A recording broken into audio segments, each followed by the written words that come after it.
7장 1절부터 우리 10절까지 말씀을 같이 합독합니다. 히브리서 7장 1절에서 10절까지입니다.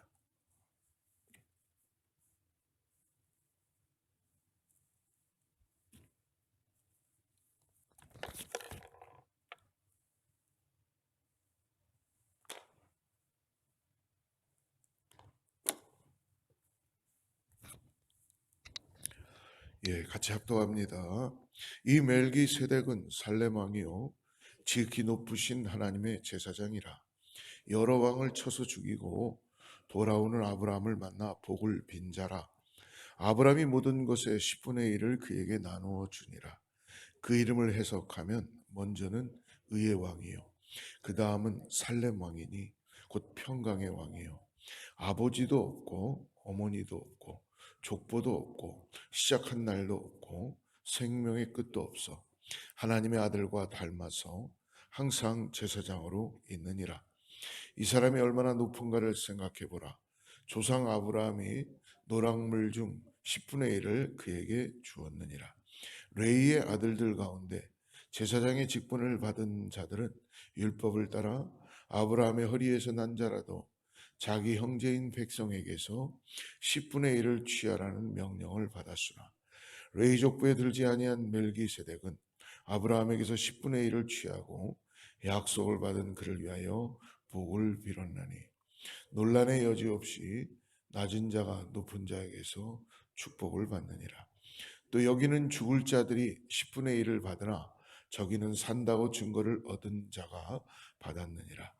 또한 10분의 1을 받는 레위도 아브라함을 말미암아 10분의 1을 바쳤다고 할 수 있나니 이는 멜기세덱이 아브라함을 만날 때에 레위는 아직 자기 조상의 허리에 있었습니다. 아멘. 우리가 성경을 쭉 하나님의 마음을 가지고 볼 때에 우리는 그 성경의 가장 중요한 예수 그리스도를 예표하고 있다는 것을 볼 수 있습니다. 이 구약의 말씀은 여러분 선지자들을 통해서나 쭉 보면은 하나님이 성령을 통하여서 그 말씀마다 숨어 있는 예수 그리스도를 보여주고 있는 거예요. 마치 저 높이 떠 있는 달을 가리치는 손가락처럼 이 손가락은 그냥 달을 가르치는 거죠. 보는 건 손가락을 보지만 실질적으로 달을 가리키고 있는 것입니다. 즉 무엇입니까? 우리가 성경을 볼 때에 오늘 성령을 통하여서 숨어있는 예수 그리스도를 메시아, 오실 메시아를 구약에서는 계속 예표하고 있다는 것이에요. 이것이 놀라운 신비입니다.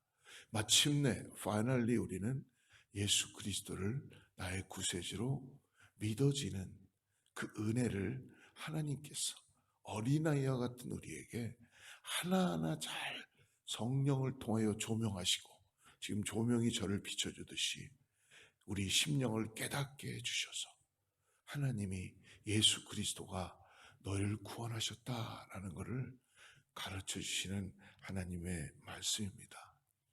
그렇기 때문에 여러분 우리가 성경을 볼 때마다 왜 이렇게 어렵지? 왜 이렇게 잘 눈에 들어오지? 그건 당연한 것입니다. 그러나 우리가 주님의 마음을 가지고 믿음으로 기도하고 주님 앞에 우리 자신들을 드리며 하나님의 말씀을 우리가 같이 묵상하고 나갈 때 성령께서는 우리의 마음을 열어서 깨닫게 하시고 알게 하시고 거기에 궁극적인 것은 내가 이 땅에서 믿고 의지하고 따라가야 될 분은 예수 그리스도시다라는 것을 가르쳐 주시는 것을 믿으시기 바랍니다. 여러분, 그러므로 오늘 히브리서 기자가 우리 이전에 5장 11절에 보면은 멜기세덱에 관하여는 우리가 할 말이 많으나 너희가 듣는 것이 둔함으로 설명하기 어려우니라. 갑자기 멜기세덱에 대해서 설명을 하려고 그러다가 5장에 스탑을 하면서 대제사장인 예수 그리스도에 대해서 다시 한번 설명을 해주는 아주 자상한 그런 말씀을 보게 되었었습니다. 그리고 난 다음에 예수 그리스도의 이 대제사장 되심을 설명해주고, 그리고 오늘 7장에 다시 들어와서 이제 멜기세덱에 대해서 설명하고 있습니다. 성경에 멜기세덱은 여러분 우리가 많이 나와 있지 않아요. 특별히 구약의 창세기의 14장에 나와 있고요. 시편에 한번 나와 있는 것 이외에는 멜기세덱은 등장하지 않습니다. 도대체 히브리서의 이 기자가 이 오랫동안 뜸을 들이던 이 멜기세덱은 과연 누구인가? 성경을 그냥 쫓아가서 우리가 유추하는 것이 아니라 성경에서 말씀해 주신 대로 멜기세덱을 보면은 오늘 말씀에서 예수님의 정체를, 예수님이 어떠한 분인지를 우리가 알 수 있는 것입니다. 오늘 본문에서 멜기세덱을 통하여 예수 그리스도를 확연하게 구원자로 이 히브리서의 기자는 우리에게 증거해 주고 있습니다. 멜기세덱은 어디서 시작지었는지 알 수 없고, 또 어떤 계열로 대제사장으로 왔는지도 알 수 없다라고 성경은 이야기해 주고 있죠. 오늘 2절 말씀을 한번 보십시오. 아브라함이 모든 것의 10분의 1을 그에게 나누어 주니라. 멜기세덱에게 나누어 준 거예요. 그 이름을 해석하면 먼저는 의의 왕이요, 그 다음은 살렘 왕이요, 곧 평강의 왕이요. 모든 왕을 다 가지고 있는데 예수 그리스도의 속성을 가지고 계신 것입니다. 그래서 멜기세덱을 통하여 알 수 있는 예수님의 정체는 영원한 대제사장인 예수 그리스도를 다시 한번 보여주고 있습니다. 여러분, 우리가 5장을 통하여 우리가 알겠지만 아론의 후손인 이 계속적으로 이어지는 인간적인 대제사장들과 이 레위지파의 제사장들은 나이가 들고 세상을 떠나게 되죠. 결국은 계속 그래서 자손들에게 이어지게 되는데요. 그런데 예수님은 그러므로 하나님께서 영원하신 대제사장으로 우리를 불러주신 거예요. 예수님이 단번에 영원하신 대제사장이 되심으로 인해서 어저께 6장에서 말씀했습니다. 먼저 휘장으로 들어가셨다고 하지요. 예수님이 먼저 십자가를 통하여서 우리의 죄를 담당하시고 휘장으로 들어가심으로 인하여서 우리가 담대하게 하나님의 성수 앞으로 나가게 되는 것입니다. 오늘 3절 말씀을 한번 보십시오. 아버지도 없고, 멜기세덱을 설명합니다. 계속 아버지도 없고 어머니도 없고 족보도 없고 시작한 날도 없고 생명의 끝도 없어 하나님의 아들과 닮아서 항상 제사장으로 있느니라. 즉 멜기세덱은 어디서 왔는지도 잘 모르겠고 생명의 끝이 없는 영원한 제사장이자 항상 있는 제사장이다. 그리고 또 더 나가서 3절에 보니까 하나님의 아들과 같다라고 표현해 주고 있어요. 즉 예수 그리스도와 닮아 있다라고 합니다. 그러니 우리는 이 멜기세덱을 통하여서 예수님 역시 영원한 대제사장이심을 우리가 알 수 있습니다. 그러므로 예수님은 지극히 높으신 제사장이십니다. 이 멜기세덱을 우리가 조금 더 알기 위해서 구약의 창세기 14장에 보면요, 가나안 북부 4개국의 연합군과 가나안 남부 5개의 연합군 사이에 전쟁이 있었어요. 그때 이 승전한 북부 연합군이 남쪽 소돔에 살고 있었던 롯도 함께 끌고 가죠. 롯이 아브라함의 조카. 아브라함은 조카 롯을 구하기 위해서 집에서 함께 기르고 데리고 있었던 훈련된 318명의 병사들을 데리고 그 자기의 조카 롯을 구하러 가고 있습니다. 밤에 기습작전으로 적들을 물리치고 끌려갔던 사람을 되찾아왔죠. 그때 오는 길에 멜기세덱이 떡과 포도주를 마련해서 아브라함을 맞이합니다. 그리고 아브라함이 멜기세덱 앞에서 축복을 받습니다. 그리고 멜기세덱은 사라집니다. 그 후에 그는 등장하지 않습니다. 오늘 특별히 시편의 메시아를 예언하는 장면에서 이 멜기세덱을 한 번 더 등장시킵니다. 즉 오늘 히브리서가 그가 어떤 인물인지를 아브라함을 통하여 멜기세덱을 설명해 줍니다. 그는 아브라함을 축복한 멜기세덱이 아브라함보다 더 높고 귀한 자임을 알 수 있습니다. 여러분, 왜 아브라함과 계속 멜기세덱을 히브리서 기자는 오늘 하나님의 말씀으로 전해주고 있습니다. 지금 이 히브리서를 듣고 있는 이 하나님의 말씀을 듣는 이 시대의 사람들은 유대인들이 핍박을 받는 가운데서도 기독교로 예수 그리스도를 구원자로 개종한 사람들이에요. 근데 얼마나 핍박이 심했으면 다시 다 유대교로 돌아가려고 그런 가운데 놓여져 있는 거예요. 그러니까 오늘 이 히브리서 기자는 계속적으로 배교하지 말고 예수 그리스도가 온전한 우리의 구원자이시며 대제사장이다라는 것을 그 유대인들이 가장 아버지같이 생각하고 믿고 있는 아브라함의 예를 들면서 멜기세덱을 구약의 말씀을 통하여 오늘 말씀해 주는 것입니다. 오늘 아브라함을 축복한 멜기세덱이 아브라함보다 더 높고 더 귀한 자이다라는 것을 가르쳐 주죠. 6절과 7절을 보겠습니다. 레이족보에 들지 아니한 멜기세덱은 아브라함에게서 10분의 1을 취하고 그 약속을 받은 그를 위하여 복을 빌었나니 논란의 여지 없이 낮은 자가 높은 자에게서 축복을 받느니라. 이 고대 근동의 문화나 지금도 마찬가지죠. 여러분, 높은 사람이 낮은 사람에게 복을 빌어 주곤 했었죠. 그러므로 아브라함을 축복한 이 멜기세덱이 오늘 더 높은 위치에 있으며 이 멜기세덱 계열이신 바로 대제사장으로 오신 예수님은 그 어떤 이들보다 뛰어나신 분이시라는 것입니다. 그러므로 예수님은 하나님의 아들이시니 사랑하는 성도 여러분, 세상 어떤 만물보다도 높으신 분이 바로 예수 그리스도이십니다. 그러므로 오늘 우리가 해야 되는 것은 멜기세덱을 통해서 우리에게 모형으로 예수 그리스도를 모형으로 보여주시며 우리가 바라보고 따라가야 될 분은 오늘도 예수 그리스도이심을 말씀해 주시는 거예요. 이 땅에는 결국 영원한 존재도 없고 아무리 높은 지위를 가졌다 하더라도 결국 시간이 지나면 어떻습니까? 우리를 구원해내지 못해요. 그리고 다 물러가게 됩니다. 세상 만물에는 여러분 그러므로 한계가 있습니다. 영원히 하지 않습니다. 하지만 우리 주 예수 그리스도는 영원하시며 가장 위대하시며 구원자이시며 그리고 가장 높으신 곳에 계신 것입니다. 그래서 요한계시록 22장 13절에서 어린 양이신 예수님은 영원하시다라고 말씀하며 요한은 이렇게 표현해 주죠. 나는 알파와 오메가요. 그리고 처음과 마지막이요. 시작과 마침이라. 예수 그리스도가 알파와 오메가요.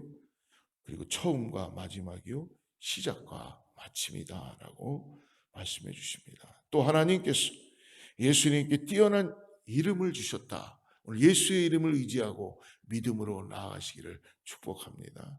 성경은 빌립보서 2장 9절에서 이렇게 말씀합니다. 이러므로 하나님이 그를 지극히 높여 모든 이름 위에 뛰어난 이름을 주사 그 이름 위에 비길 자가 없다는 것입니다. 그 이름 위에 감히 내 이름을 낼 자가 없다는 거예요. 하나님이 그렇게 하셨어요. 알파와 오메가이신 영원하신 주님이 모든 이름 위에 뛰어난 이름을 가지신 예수님만이 오늘도 우리가 소망 가운데 바라보고 복음으로 따라가야 될 은혜가 있다는 걸 잊지 마십시오. 여러분, 예수님이 눈에 보이지 않죠. 그러나 여러분 예수의 이름을 불러보십시오. 예수의 이름을 부를 때 저와 여러분의 소망이 불일 듯이 일어나게 될 줄을 믿습니다.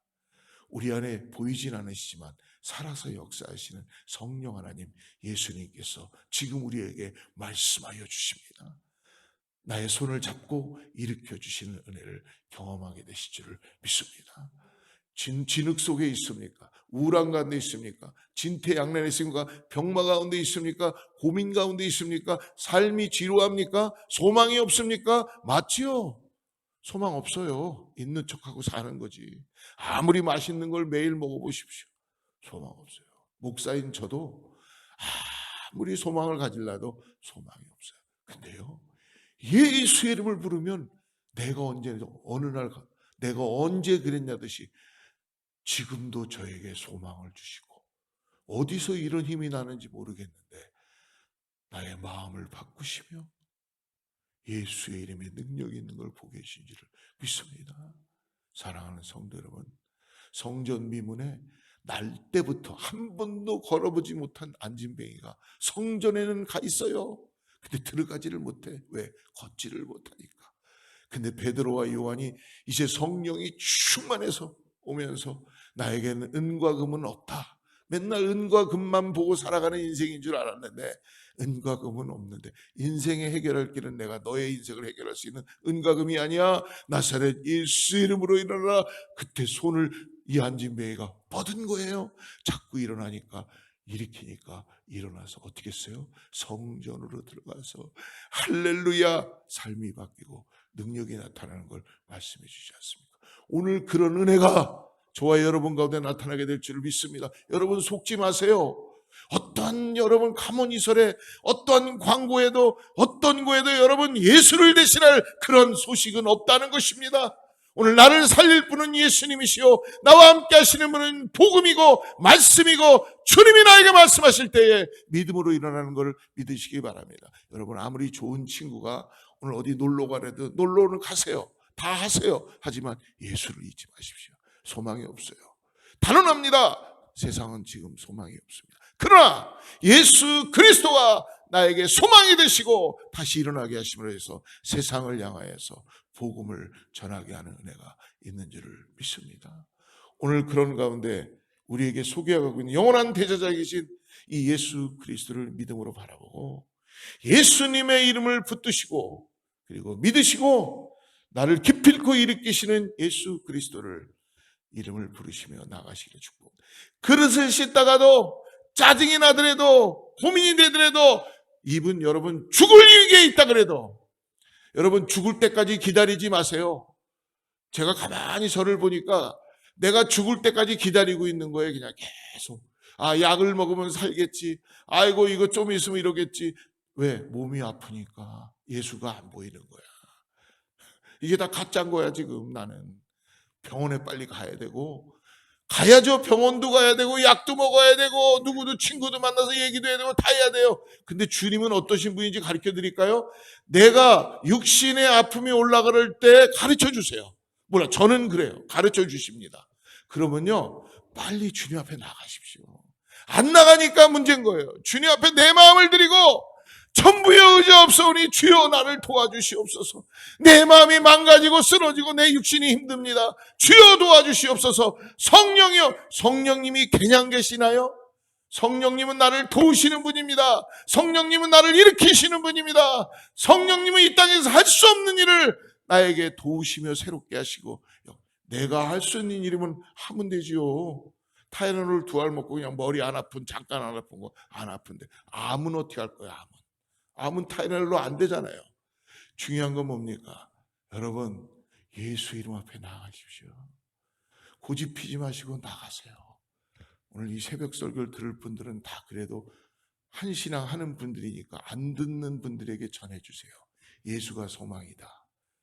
타이레놀이 아니고 병원도 가야 되고 아프면 다 하지만 주님 앞에 나오시길 바랍니다.